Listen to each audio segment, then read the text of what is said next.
plaisir de vous retrouver ce soir dans cette belle commune de Roche-la-Molière qui, on l'a vu sur la vidéo,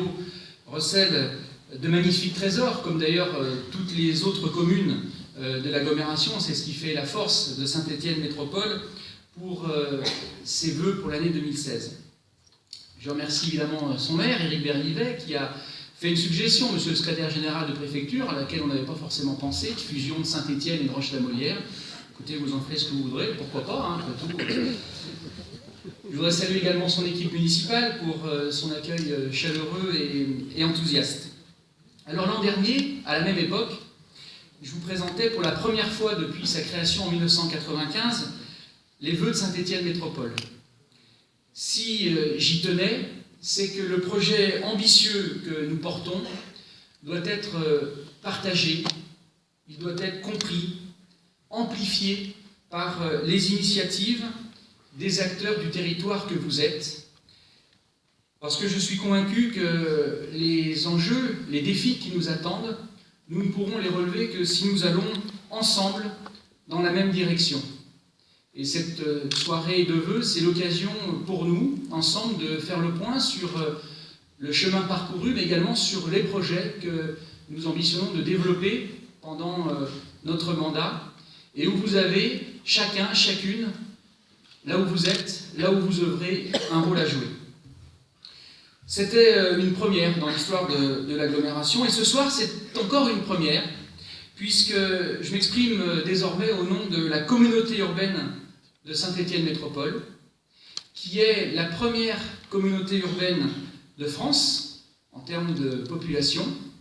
qui est la seule communauté urbaine de Rhône-Alpes-Auvergne, et qui est née officiellement ce 1er janvier. Alors, une fois n'est pas coutume, je vais commencer ces vœux par un court retour en arrière sur l'ampleur de cette évolution, sur l'importance de ce changement, sur le travail qu'il a fallu accomplir collectivement pour atteindre cet objectif. Il y a un peu plus d'un an maintenant, le 20 novembre 2014 précisément, je recevais mandat de mes collègues maires de l'agglomération pour étudier la possibilité d'un passage en communauté urbaine. Nous avions tous compris que le redécoupage des régions, que le poids de plus en plus important de nos voisins, Lyon et Grenoble, devenus des métropoles, Clermont-Ferrand, ancienne préfecture de région Auvergne, que la redistribution des cartes territoriales et administratives nous imposait d'évoluer si nous voulions peser et faire entendre notre voix et nos qualités au sein de la nouvelle région Auvergne-Rhône-Alpes. 2015 fut donc l'année de cette grande transformation. Une année de travail en commun, durant laquelle chacun a pu apporter sa pierre à l'édifice au cours de très nombreuses réunions de travail entre élus, entre les services des 45 communes. Une année exceptionnelle, en charge de travail, en échange également entre ces nouveaux élus de l'agglomération, qui nous a vus, avec l'ensemble des collègues maires et des conseillers communautaires, préparer l'avenir de notre territoire. Ce travail a demandé beaucoup d'investissement de la part des élus, de la part des services également de Saint-Étienne Métropole, et je voudrais vous remercier les uns et les autres très sincèrement pour votre engagement tout au long de cette année, parce que évidemment la vie continue, hein, pendant les travaux, la vente continue, et on a continué à assumer les missions qui étaient les nôtres précédemment, et donc c'est évidemment un surplus de travail important dans un monde totalement inconnu, puisque nous avons décidé de construire un modèle stéphanois qui correspondait à la fois à notre histoire, qui respectait l'identité de l'agglomération, mais aussi l'identité des 45 communes, qui correspondait à notre volonté politique, et que nous avons réussi à formaliser dans ce que nous avons appelé un pacte métropolitain qui a été signé par les 45 maires. Avec cette évolution statutaire, Saint-Étienne Métropole s'apprête à assumer une nouvelle compétence qui était jusqu'alors exercée par les communes. Ainsi, la voirie, l'eau, l'instruction des documents d'urbanisme, la résorption de l'habitat insalubre ou encore l'énergie deviennent des compétences communautaires. Exercer ces missions à l'échelle intercommunale va nous permettre de mutualiser des moyens, de donner à l'action publique une plus grande cohérence territoriale, et aussi donner les moyens à nos 45 communes de continuer à se développer dans un contexte national financier excessivement contraint. J'ai également entendu ce que nous ont dit l'ensemble des maires quand on a construit notre projet de territoire, cette volonté d'une plus grande proximité, et elle se matérialisera avec la création de pôles territoriaux dans l'Ondaine, dans le Gier, dans le Forez et dans le Stéphanois. Bien évidemment, un certain nombre de missions qui exigent une très grande proximité resteront du ressort des communes, comme par exemple le déneigement, le fleurissement ou le nettoiement de la voirie. Je crois que, je suis sûr même, que nous pouvons être fiers du chemin que nous avons parcouru et que nous pouvons nous engager dans l'avenir avec sérénité et confiance. Je disais étape au début de mes propos car nous ne sommes qu'à mi-chemin par rapport à l'ambition que nous nous sommes fixée. En effet, la transformation de notre communauté d'agglomération en communauté urbaine nous ouvre de nouvelles perspectives, nous renforce et va nous permettre de faire valoir nos qualités, nos compétences, nos visions et nos ambitions au sein de la grande nouvelle région.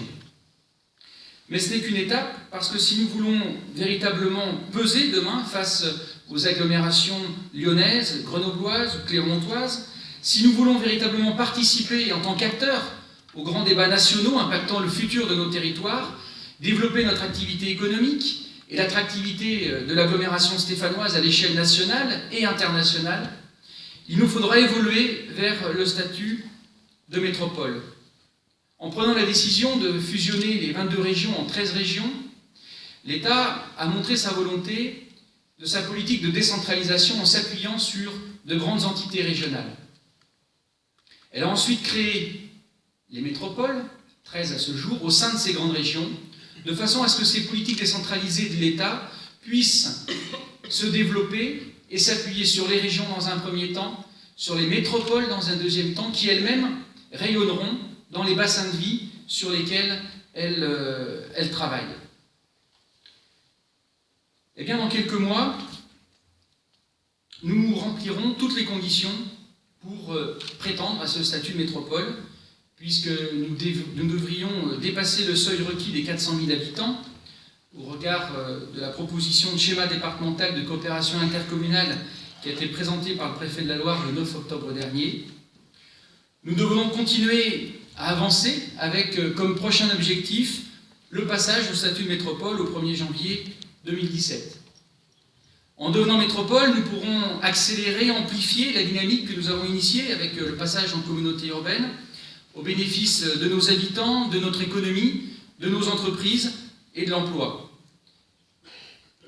Avec mes collègues, nous sommes convaincus que nous devons tout faire pour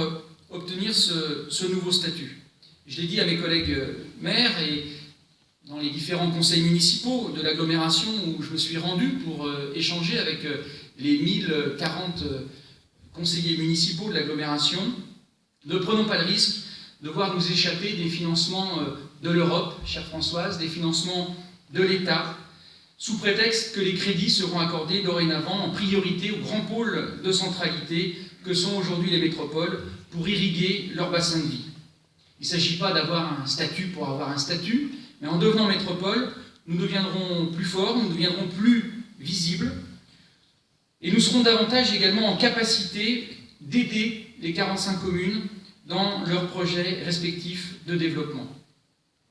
Autre évolution qui est un signe d'attractivité, alors de notre pôle métropolitain lyonnais cette fois, avec l'arrivée au 1er janvier 2016 de la communauté de communes de l'Est lyonnais et de la communauté d'agglomération Villefranche-Beaujolais-Saône. Avec la métropole de Lyon, la communauté d'agglomération des Portes de l'Isère et Vienne Agglo, nous représentons à présent un ensemble de plus de 2 millions d'habitants au sein de la nouvelle région. Et c'est la raison pour laquelle, avec mon collègue Georges Higler, en charge du développement économique, nous avons souhaité adhérer à l'ADERLI, l'Agence de développement économique du Grand Lyon, pour ensemble démarcher au niveau international les entreprises qui souhaitent s'implanter en Europe, qui souhaitent s'implanter en France, pour qu'elles le fassent en Rhône-Alpes et qu'elles le fassent sur notre agglomération. C'est aussi avec